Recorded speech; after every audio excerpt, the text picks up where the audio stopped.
yeah, to America. But your ethnic leader, you who were demonstrating, your ethnic leader was transported in a presidential jet to Germany using public funds. He was not entitled. You did not demonstrate. Is it because Oulanya is an Abacholi? Is it because Oulanya does not speak your language? Only a wicked person can fight a person who is fighting for his life.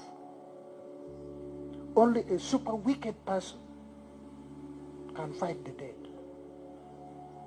Actually, for us, it is an abomination which has no name. Nga enkola za General Yoweri Museveni bwe ziri, kyaddaaki era atandise okwawula mu mawanga mu ggwanga lino erya Uganda. Omukulu ng'ono ye Chief Justice ffenna tumumanyi Alphonse Owinyi Dollo, kyaddaaki olunaku olw'eggulo ng'ayogerako eri abakungubagira omufu amanyiddwa nga Jacob Oulanya. Kyaddaaki yayogedde ebigambo ate ebyanyiizizza abantu ab'enjawulo.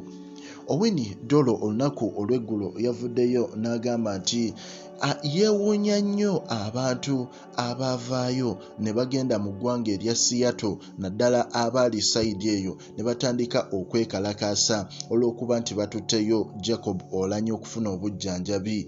N'agamba nti alumiriza nnyo ab'ekibiina ekyo ekya National Unity Platform okuba nti abantu baabwe bavaayo ne beekalakaasa olw'okuba nti baali batutteyo omukulu Jacob Oulanya okufuna obujjanjabi. Naye ate ekibiina kya National Unity Platform kyavaayo ne kitereeza mu mbeera ne kigamba nti abantu baffe abeekalakaasizza si nti babadde beekalakaasa lwa Jacob Oulanya twalibwayo, naye kyabaleetedde okwekalakaasa babadde beekalakaasa ku poor health facilities, okuba nti tewali bintu by'amalwaliro birungi mu ggwanga erya Uganda. Omukulu Owinyi Dollo teyakomye ku ekyo, mwattu ate yeeyongedde n'agenda mu maaso.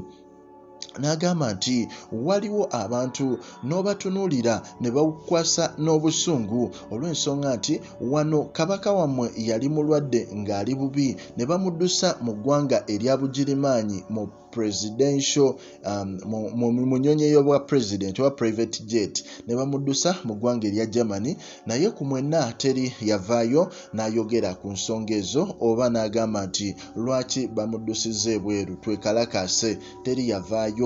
Ebigambo bino omukulu ono yabadde abyogera olunaku olw'eggulo ng'agezaako okwogera eri abakungubagira omukulu Speaker Jacob Oulanya, naye ate ekintu ekyo kyanyiizizza nnyo abantu ne bagamba nti otunuulira Alphonse Owinyi Dollo ebigambo byayogera ku Kabaka ne weewuunya olw'ensonga nti Kabaka teyagendera mu nnyonyi ya presidential biki oba presidential jet, teyagendera mu eyo nnyonyi, ate ne sente ezamutwala zaali z'abantu oba zaali za Buganda Land Board, so si zino ono omukulu ze yali ayogerako mbu za muwi wa musolo. So ate mu mbeera eyo obuzibu bukyeyongeredde ddala oluvannyuma lw'okufa kw'omukulu amanyiddwa nga Jacob Oulanya olw'ensonga nti abantu ab'enjawulo naddala mu Acholi region waliwo abakitadde ku gavumenti, ate abali mu gavumenti abava mu Acholi region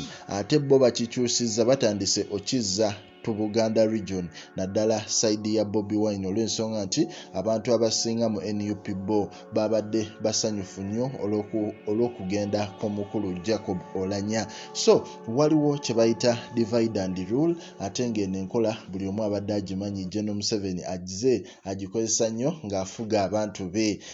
N'abakulu ab'edda abafuzi b'amatwale bakwesanga nnyo enkola eno eya divide and rule, enkola eza tribalism, abaawulayawula naye nga ye ali bbali abatunuulidde nga mweyuzaayuza. So byebyo essaawa zino ebikyagendera ddala mu ggwanga erya Uganda, naye nga kyenkugamba nti ffe twewaayo okuba nga tubikutuusaako, likinga, commentinga era mwatu osubscribinge oleme kusubwa update yonna egenda maaso mu ggwanga.